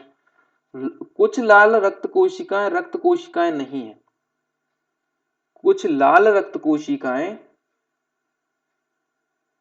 कुछ लाल रक्त कोशिकाएं, लाल रक्त कोशिकाएं नहीं है, लाल रक्त कोशिकाएं नहीं है। ये हो गई लाल और ये हो गए रक्त कोशिकाएं। अब कुछ लाल लाल रक्त कोशिकाएं, रक्त कोशिकाएं नहीं है। ये सफेद रक्त कोशिकाएं पूछता तो एक गलत है, रक्त कोशिकाएं नहीं है। ठीक है, थोड़ा सा स्टेटमेंट में गड़बड़ है ये, कि एकदम क्लियर नहीं है इसमें स्टेटमेंट में ना, ये इधर कुछ गड़बड़ है। अगर रक्त कोशिकाएं भाई श्वेत रक्त कोशिकाएं पूछता है। अब ये पूछा है कुछ लाल रक्त कोशिकाएं नहीं है। ओके ओके ओके, ये कुछ लाल रक्त कोशिकाएं इनकी बात कर रहा है, ये रक्त कोशिकाएं नहीं है। बिल्कुल सही, कुछ लाल रक्त कोशिकाएं, बिल्कुल बिल्कुल, कुछ लाल रक्त कोशिकाएं वो है, रक्त कोशिकाएं नहीं है। ठीक है, तो ये तो गलत हो जाएगा, रक्त कोशिकाएं तो है। ये जो कुछ लाल रक्त कोशिकाएं है ना, ये लाल रक्त कोशिकाएं तो ये हो गई, कुछ की बात कर रहा है ना, कुछ वाला हिस्सा देखना पड़ती है। कुछ लाल रक्त कोशिकाएं ये हो गई, रक्त कोशिकाएं नहीं है। रक्त कोशिका तो है ये, तो ये तो गलत हो जाएगा। ऑप्शन नंबर पहला करेक्ट है, दूसरा गलत है। तो निष्कर्ष नंबर 1 निकल रहा है, ऑप्शन नंबर डी एकदम करेक्ट आंसर हो जाएगा। ठीक है, देखिए दोबारा से देख लीजिए, पहला यहां तक तो क्लियर है। पहला, दूसरा देखिए, कुछ रक्त कोशिकाएं लाल कोशिकाएं नहीं है। कुछ लाल रक्त कोशिकाएं, कुछ लाल रक्त कोशिकाएं कहां पर है, ये कुछ लाल रक्त कोशिकाएं हैं, ये रक्त कोशिकाएं नहीं है। रक्त कोशिका तो हो रही है इसमें, तो एक दो सेकंड वाला एकदम गलत हो जाएगा। ठीक है, अभी समझ आए। तो पहला निष्कर्ष सही, पहला निष्कर्ष निकल रहा है और दूसरा गलत है। नाउ क्वेश्चन नंबर 151 देखिए, दिए गए बिंदुओं में से उस आकृति का चयन करें जहां बिंदुओं को इस तरह रखा जा सकता है जैसे निम्नलिखित आकृति में बिंदु को रखा गया है। तो देखिए ये बिंदु को रखा गया है ये, तो इस बिंदु में ये रख सकते हैं क्या? अगर मैंने इधर रख दिया, ये बिंदु इधर रख दिया, तो ये सर्किल में तो नहीं आ रहा, तो ये तो गलत हो जाएगा। ठीक है, और इसमें देखते हैं, अगर मैंने इस बिंदु को यहां पर रख दिया तो ये रेक्टेंगल में तो आ रहा है बट सर्किल में नहीं आ रहा, तो इधर रखो इसे फिर। हाँ, तो ये एकदम करेक्ट है। देखिए ये सर्किल के अंदर भी आ रहा है और ये रेक्टेंगल के अंदर भी आ रहा है, और ट्राइंगल के अंदर नहीं आना है तो ट्राइंगल के अंदर। ऑप्शन नंबर बी, इसमें नहीं रख सकते थे, इधर रखते थे ना, तो ये ट्राइंगल के अंदर आ रहा था बिंदु, तो ये तो गलत हो जाता। और अगर इसमें रखते तो देखिए ये रेक्टेंगल के अंदर अकेला बिंदु आ रहा है। अभी हमको रेक्टेंगल के साथ सर्किल में भी बिंदु चाहिए, तो सर्किल में कहाँ आ रहा है? अगर हम इधर रख देते हैं तो वो ट्राइंगल में भी आ रहा था, तो ये भी गलत है और ये भी गलत है। ऑप्शन नंबर बी एकदम करेक्ट है। हम यहाँ पे रख देंगे तो देखिए बिंदु इसके जैसे बन जाएगा बिल्कुल। कैसे? कि देखिए ये रेक्टेंगल में भी आ रहा है और सर्किल के अंदर भी आ रहा है और ट्राइंगल के अंदर नहीं आ रहा है, तो ऑप्शन नंबर बी एकदम करेक्ट आंसर है। नाउ नेक्स्ट क्वेश्चन देखिए, 20 से 12 मीटर दक्षिण में ए है, 20 से 12 मीटर दक्षिण में, तो ये हमारा पूरा डायरेक्शन हो गया, नॉर्थ साउथ ईस्ट वेस्ट। 20 से 12 मीटर दक्षिण में ये हमारा हो गया बी, इनसे 12 मीटर दक्षिण में, तो ये 12 मीटर हो गया, ये दक्षिण में साउथ में 12 मीटर इधर हो गया। ठीक है, दक्षिण में ए इधर आ गया अपना। ठीक है, ए है, और बी से 8 मीटर पश्चिम में सी है, बी से 8 मीटर पश्चिम में ये बी हो गया, 8 मीटर पश्चिम में कौन है? सी। ये 8 मीटर हो गया और ये पश्चिम हो गया, सी है। ठीक है, सी से 6 मीटर उत्तर में डी है, सी से 6 मीटर उत्तर में ये सी है, सी से 6 मीटर उत्तर में ये हो गया 6, उत्तर में क्या हो गया इधर? डी। ठीक है, उत्तर में डी है, और डी से 16 मीटर पूर्व में, डी से 16 मीटर पूर्व में, तो पूर्व तो ये डायरेक्शन है, तो पहले तो 8 चलेगा ये इतना, फिर 8, क्योंकि ये 8 तो इधर ही था, इधर था तो इधर भी हो 8 ही है, मतलब टोटल 16 हो गया। 16 मीटर पूर्व में ई है, ई आपका इधर है, बिल्कुल ठीक है, ई है। ए से 8 मीटर पूर्व में एफ है, ए से 8 मीटर पूर्व में, ए से 8 मीटर पूर्व में एफ है, तो इधर एफ हो जाएगा। ठीक है, ये भी 8 मीटर है और ये भी 8 मीटर है, ए से 8 मीटर पूर्व में एफ है, ए और एफ का मध्य बिंदु जी है, ए और एफ का मध्य बिंदु इधर आ जाएगा जी, क्या बोला है? जी। मध्य बिंदु 4 पे जाएगा क्योंकि टोटल 8 है। डी और ई का मध्य बिंदु एच है, डी और ई का मध्य बिंदु एच है, एच इधर आ जाएगा। ठीक है, फिर ए जी, ए जी और डी एच के बीच की दूरी, ए जी, ए से लेके जी, ए से लेके जी, जी कहाँ है भाई, ए से लेके जी, हाँ 4, और डी से लेके एच, डी से लेके एच तक कितना है 8 के बीच की दूरी, ए से लेके जी और डी एच के बीच की दूरी के बीच अंतर क्या है? तो अंतर देखिए ये 8 है और ये 4 है, और 8 में से 4 गए तो कितने बचेंगे 4। ऑप्शन नंबर डी एकदम करेक्ट आंसर हो जाएगा। ठीक है, ऑप्शन नंबर डी। समझ आया, ये बहुत सिंपल था। ठीक है, नाउ नेक्स्ट क्वेश्चन। अगर देखिए कोई क्वेश्चन ना समझ में आए तो आप रिपीट करके देख सकते हैं, और यदि आपको लगता है कि ये वीडियो बहुत स्लो बन रहा है, कि हमें लगता है कि ये तो हमको आता है, तो आप नेक्स्ट कर करके उसमें यूट्यूब में स्पीड का बटन रहता है, स्पीड का 1.5 कर सकते हैं, 1.75 कर सकते हैं, इवन 2 भी कर सकते हैं। अगर आपको लग रहा है ये तो सब मेरे से बन रहे हैं तो आप इग्नोर कर सकते हैं वीडियो को, और जिनको लगता है कि मैं सीखना चाह रहा हूं तो वो सीख भी सकते हैं। ठीक है, और अभी ये मैं डायरेक्ट सॉल्व करवा रहा हूं इनको, एक एक क्वेश्चन को, एक एक चैप्टर को बाद में सॉल्व करवाएंगे। अभी हम सीधे के सीधे सेट पे बात कर रहे हैं, जो सेट प्रीवियस ईयर्स के आए हुए हैं उनको पूरा का पूरा सॉल्व कर रहे हैं। ठीक है, नाउ क्वेश्चन नंबर 153 देखिए, निम्नलिखित संख्या में प्रश्न सूचक चिन्ह की जगह पर क्या आएगा? प्रश्न सूचक चिन्ह ये है, इसकी जगह पे क्या आने वाला है वो देखना है हमको। देखिए 6 से क्या गुणा भाग करूं कि 3 हो जाए? अगर मैं 1/2 से भाग कर दूं इसका तो ये आ जाएगा, लेकिन 3 में फिर मैं क्या करूंगा कि 4 हो जाए, प्लस 1 कर दें। तो देखिए क्या होता है, 6 में क्या करूंगा, गुणा 1 कर दूं, 6 में गुणा 1 कर देते हैं और माइनस 3 कर देते हैं, तो हमको 3 मिल जाएगा कि नहीं? मिल जाएगा, बिल्कुल सही बात है।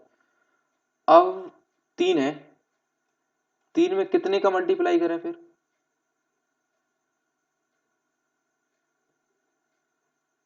3 में कितने का मल्टीप्लाई 3 का कर दें? 9 हो जाएगा।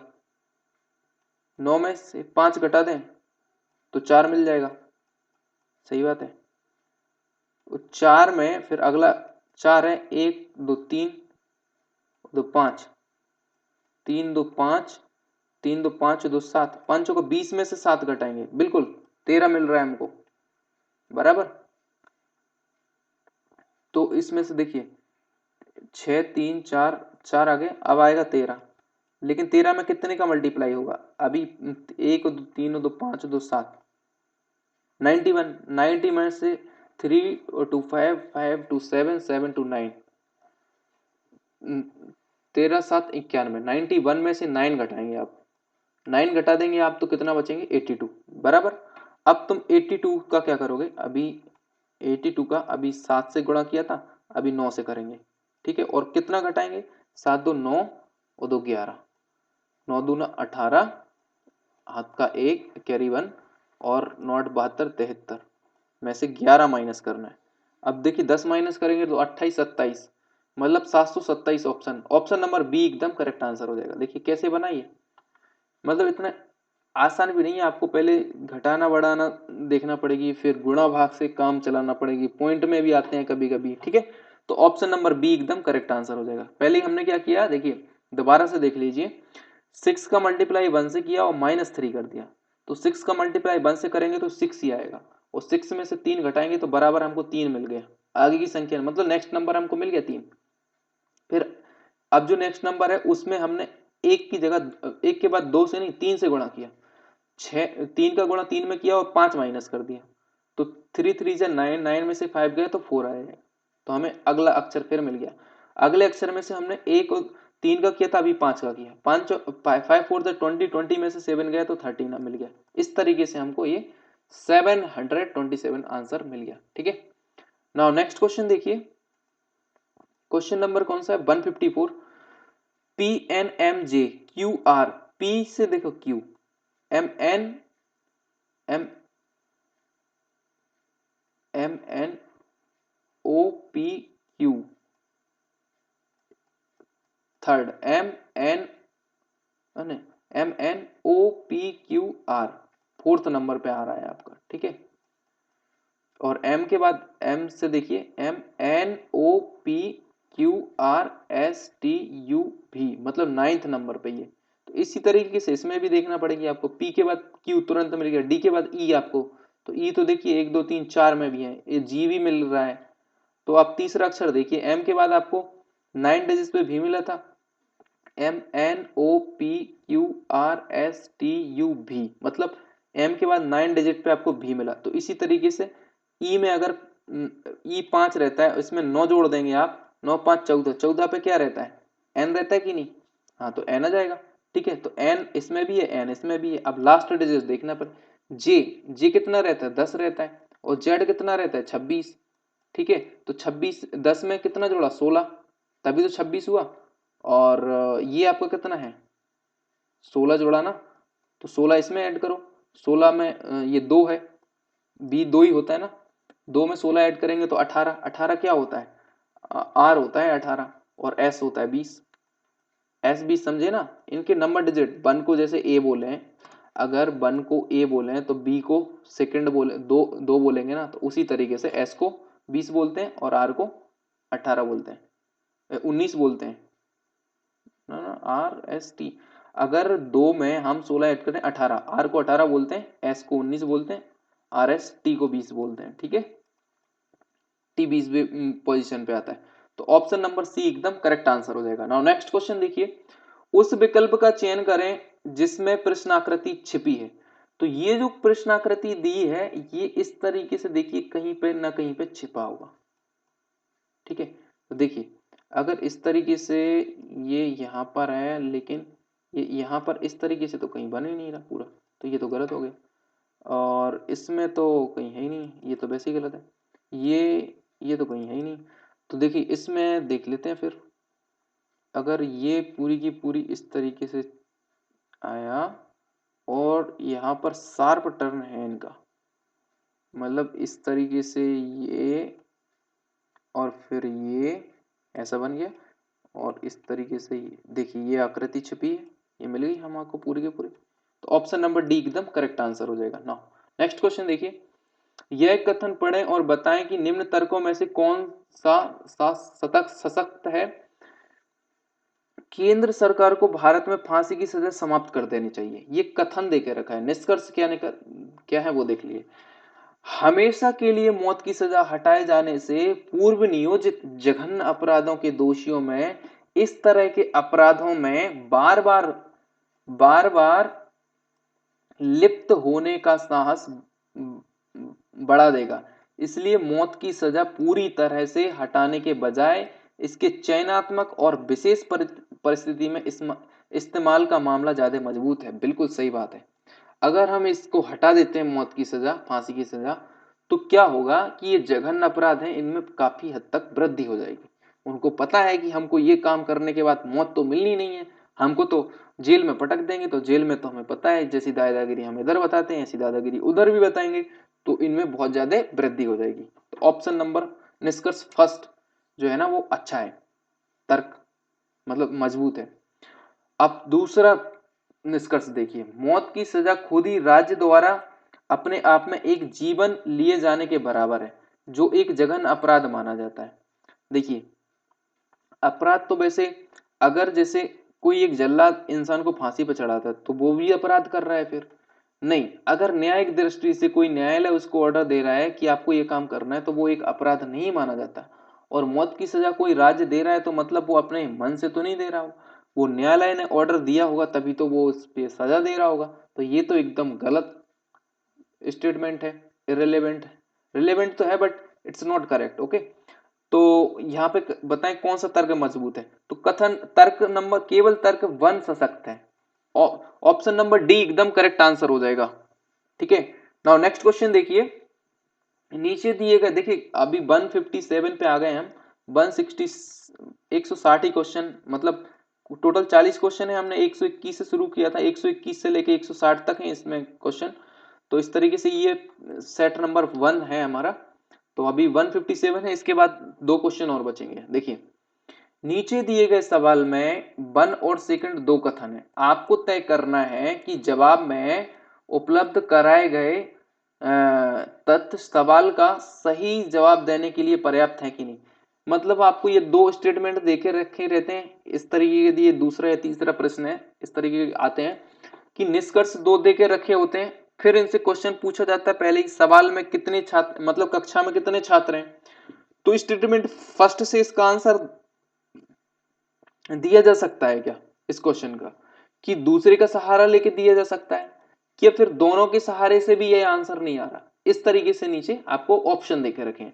तो ठीक है, क्वेश्चन पढ़ लेते हैं। पहले क्वेश्चन क्या है, क्वेश्चन ये है कक्षा में कितने छात्र हैं। ठीक है, तो निष्कर्ष क्या, मतलब इसमें निष्कर्ष पहला स्टेटमेंट क्या है, हरिधा कक्षा की लड़कियों में शीर्ष से 10वें स्थान पर है। कक्षा की जो लड़कियां हैं उनमें शीर्ष से 10वें स्थान पर, ऊपर से 10वें स्थान पर है। ठीक है, अब पहले से तो नहीं मिल रहा, मतलब अकेले देने के लिए काफी है, तो पहला तो एकदम गलत हो गया। ठीक है, अब दूसरा देखिए, सुरेश शीर्ष से 15वें स्थान पर है और हरिधा और सुरेश के बीच में, सुरेश शीर्ष से 15वें स्थान पर है और हरिधा और सुरेश के बीच में 5 छात्र हैं।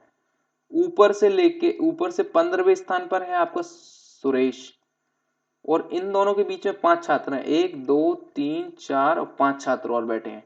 तो देखिए 5 तो ये हो गए, एक ये 6 और एक ये 7। ठीक है, और 9 इधर होंगे। ठीक है, 9 7 16, 16 जन तो हो गए टोटल।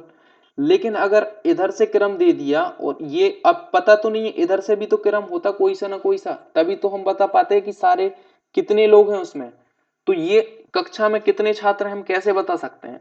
अभी तक ऊपर से देखा जाए तो यहां तक तो 16 हो गए, बट नीचे भी तो कुछ होंगे, तभी तो उन्होंने रैंकिंग बताई ऊपर से। ठीक है, तो हम दोनों पहले और दूसरे स्टेटमेंट से हम इसका आंसर नहीं दे सक रहे, तो हम क्या बोलेंगे कि कथन फर्स्ट और सेकंड दिए गए तथ्य इकट्ठे सवाल का जवाब देने के लिए काफी नहीं है। Option number D C correct answer हो जाएगा। ठीक है, नाउ नेक्स्ट क्वेश्चन देखिए, नीचे दिए गए सवाल में फर्स्ट और सेकंड दो कथन दिए गए। देखिए फिर कथन आ गए, आपको तय करना है कि कथनों में उपलब्ध कराए गए तथ्य सवाल का जवाब देने के लिए पर्याप्त है या नहीं। दोनों कथन पढ़ें और सही विकल्प का चयन करें। देखिए सवाल पहला क्या पूछा है, 5 छात्र U W X Y Z के बीच परीक्षा में किसने सबसे कम अंक हासिल किए। ठीक है, 5 स्टूडेंट हैं, आपको यह बताना है कि किसने सबसे कम अंक हासिल किए, और दो स्टेटमेंट देके रखे हैं, स्टेटमेंट 1 स्टेटमेंट 2, सेम प्रीवियस जैसा क्वेश्चन है। अब देखिए अगर स्टेटमेंट 1 से ही आपका आंसर निकला है तो आप चूज करेंगे कि कथन फर्स्ट सफिशिएंट है आंसर देने के लिए। अगर दूसरे से निकल आता है तो केवल दूसरा सिलेक्ट, मतलब दूसरा सफिशिएंट है आंसर देने के लिए। अगर दोनों की हेल्प से निकलता है तो हम सिलेक्ट करेंगे कि दोनों सफिशिएंट है, और अगर दोनों से नहीं निकलता है तो हम बोलेंगे दोनों सफिशिएंट नहीं है आंसर देने के लिए। ठीक है, चलिए क्वेश्चन पढ़ते हैं पहले, 5 छात्र यू बी डब्ल्यू के बीच परीक्षा में किसने सबसे कम अंक हासिल किए। ठीक है, तो यू ने डब्ल्यू से अधिक अंक हासिल किए, जो यू है उसने डब्ल्यू से अधिक, तो डब्ल्यू आपका इधर है और यू इधर है। यू जो है ना उसने डब्ल्यू से अधिक अंक हासिल किए, पर बाय और एक्स से कम, लेकिन बाय और एक्स से कम हासिल किए। यू ने डब्ल्यू से तो अधिक हासिल किए, लेकिन बाय और एक्स से कम, मतलब बाय और एक्स पक्का इधर ही आएंगे। ठीक है, इधर ही आने वाले हैं इससे, क्योंकि इससे ज्यादा अंक हासिल किए ना, मतलब जो है ना यू जो है ना बाय और एक्स से कम हासिल किए ना, ये लिखा बाय एक्स से कम हासिल किए, तो बाय एक्स ने ज्यादा हासिल किए होंगे। ठीक है, अब ये तो पहले से बन गया। दूसरा स्टेटमेंट देखिए, इतना बनने के बाद एक्स ने बाय से अधिक अंक हासिल किए, जो एक्स है एक्स ने बाय से अधिक, बाय से अधिक, तो बाय ने कम किए होंगे एक्स से, एक्स ने बाय से अधिक, बाय इधर हो गया, एक्स ने बाय से तो अधिक अंक हासिल किए। ठीक है, पर सबसे ज्यादा अंक नहीं, लेकिन सबसे ज्यादा अंक हासिल नहीं किए। एक्स ने बाय से तो अधिक कर लिए बट सबसे अधिक नहीं किए, तो सबसे अधिक कुछ कोई और होगा जो इधर है ना, तो एक्स बाय और इधर आ जाएगा आपका यू, और ये था अपना डब्ल्यू। पहले स्टेटमेंट दोनों को हमने जोड़ दिया।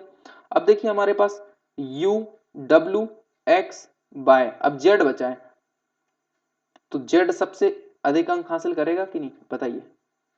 ठीक है, क्योंकि उनने बोल के रखा है कि सबसे ज्यादा अंक नहीं। तो इसमें से ऑप्शन नंबर देखिए, पूछा है कि किसने परीक्षा में सबसे कम अंक हासिल किए, सबसे कम अंक हासिल किसने करे।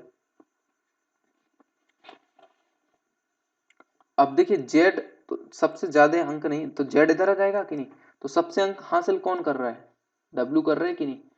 तो हमारे लिए दोनों स्टेटमेंट की जरूरत पड़ी कि नहीं, दोनों कथन फर्स्ट और सेकंड दिए गए इकट्ठा सवाल देने के लिए काफी हैं। ऑप्शन नंबर सी एकदम करेक्ट आंसर हो जाएगा। नाउ नेक्स्ट क्वेश्चन देखिए, दिए उस विकल्प का चयन करें जो अन्य निम्नलिखित विकल्पों में से भिन्न है। तो देखिए ये जो है ना, ये स्टेटमेंट जो है ना, आप देख पा रहे होंगे यहाँ पे, देखिए इसके अंदर कुछ भी नहीं है और इसके अंदर आपको एक स्टार मिला है और इसके अंदर एक स्टार है और एक स्टार। तो ऑप्शन नंबर ए एकदम करेक्ट आंसर हो जाएगा, ये सभी लोगों से डिफरेंट है। ठीक है, और बाकी तीनों है ना कुछ मायने में सेम है। ठीक है, नाउ नेक्स्ट क्वेश्चन देखिए, दिए गए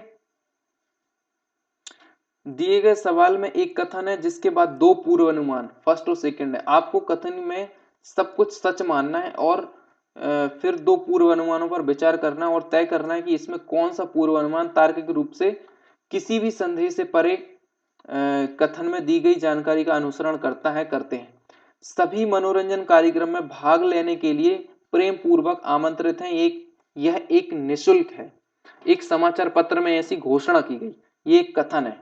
समाचार पत्र में क्या घोषणा की गई, सभी मनोरंजन कार्यक्रम में भाग लेने के लिए प्रेम पूर्वक आमंत्रित हैं, यह निशुल्क है, कोई चार्ज नहीं है, मतलब आप पार्टिसिपेट कीजिए। एक समाचार पत्र में एक घोषणा की गई। तो पूर्व अनुमान देखिए क्या क्या लगाया जा सकता है। पहला, पाठकों की एक नगण्य संख्या समाचार पत्र में घोषणा पड़ती है। बताओ, समाचार पत्र में नगण्य मतलब बहुत कम जनसंख्या पड़ती है, कम जनसंख्या पड़ती तो उधर क्यों आप एडवर्टाइजमेंट देते। तो ऑप्शन नंबर फर्स्ट तो एकदम गलत है। ठीक है, आमतौर पर लोग ऐसे मनोरंजन कार्यक्रम में नहीं भाग लेते जो निशुल्क होते हैं। गलत, निशुल्क होते हैं तो सबसे ज्यादा लेंगे भाग लेते हैं, क्योंकि हर टैलेंटेड, बहुत ज्यादा टैलेंटेड लोगों के पास है ना उतना पैसा थोड़ी रहता है।